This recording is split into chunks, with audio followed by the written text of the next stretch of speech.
Good morning, class. So previously we're focusing on the action verbs of biographical recount.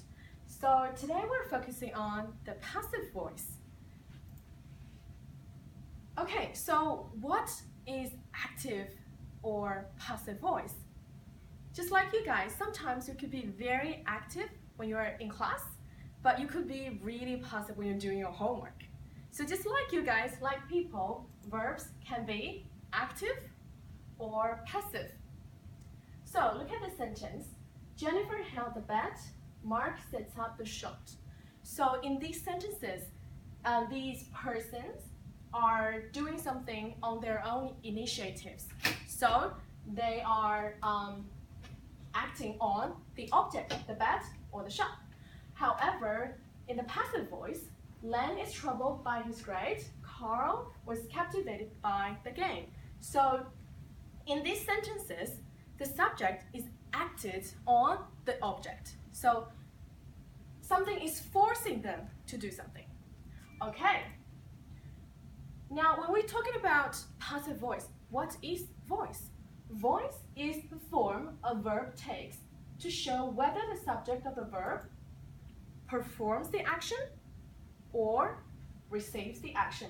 This could be a little bit abstract to you guys, but please remember performs and receives, the two words. Let's look at this example.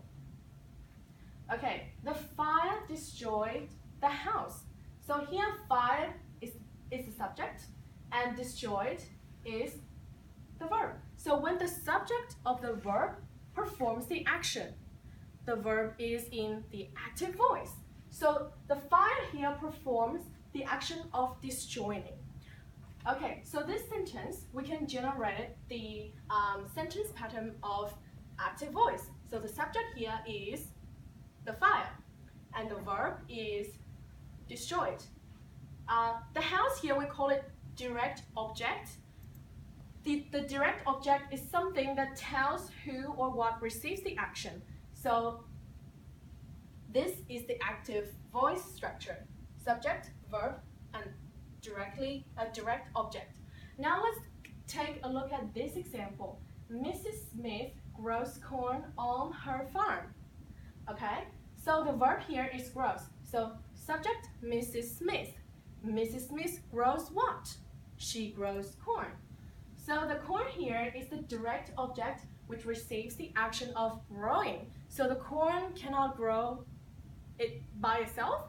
It has to receive some of the help from the outside. For example, here, Mrs. Smith. Okay. So talking about the active voice, we're now focusing on the passive voice. So remember the example I gave to you previously about the fire destroyed the house. So what if we put the house in the position of the subject? It becomes the house was destroyed by the fire. So can you notice the differences between those two sentences? So we have the house, the subject, and we have a was. So was here is the be word, it's a form of the be word, and then destroyed. Destroyed here is the past participle of destroy, and then by the fire, by an object. So this is the sentence pattern of passive voice. You can see here, when the subject of the verb receives the action, the verb is in the passive voice. In this sentence, the subject house receives the action of destroying. So this sentence is in passive voice.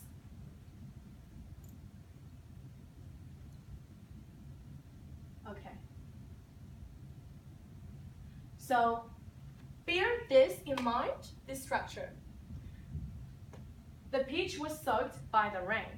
So the peach here is the subject, and was soaked is a verb, and the object by the rain. However, sometimes in the passive voice sentences, the direct object could be left out. For example, we can wipe out the rain.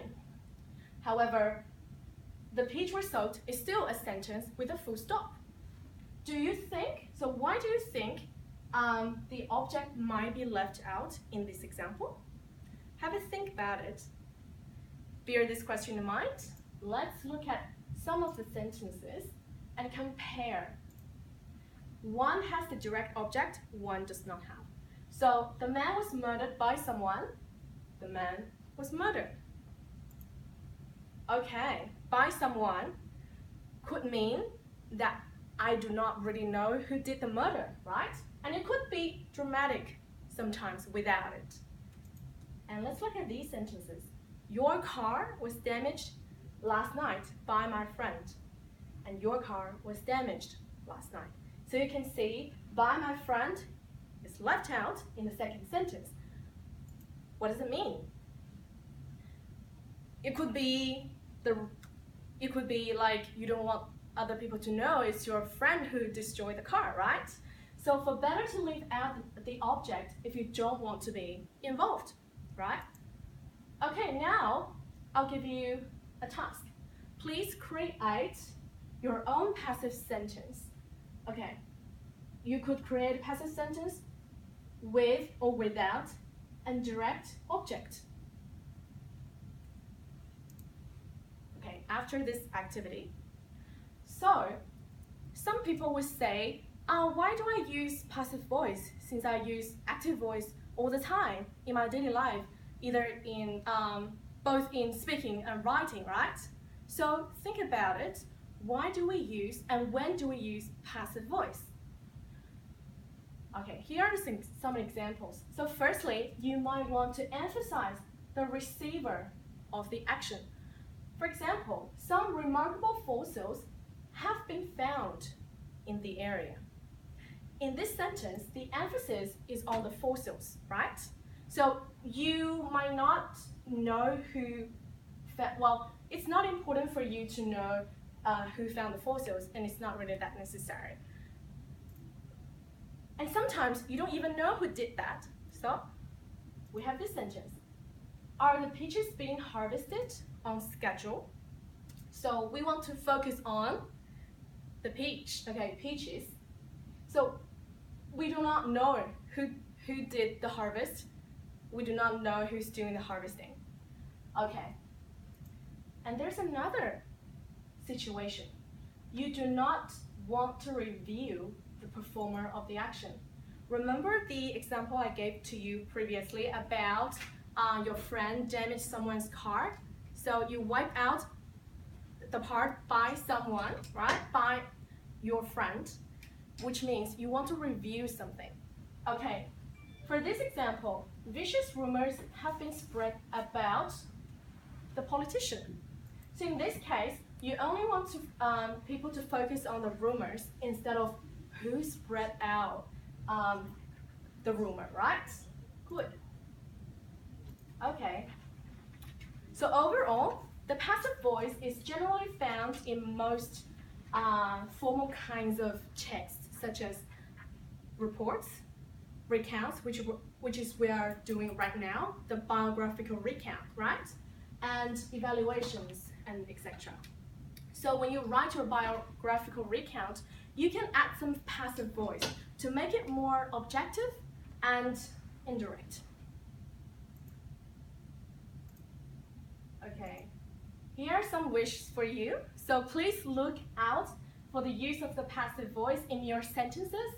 Try to establish the effect of the passive in different texts and then use it in your own writing when appropriate.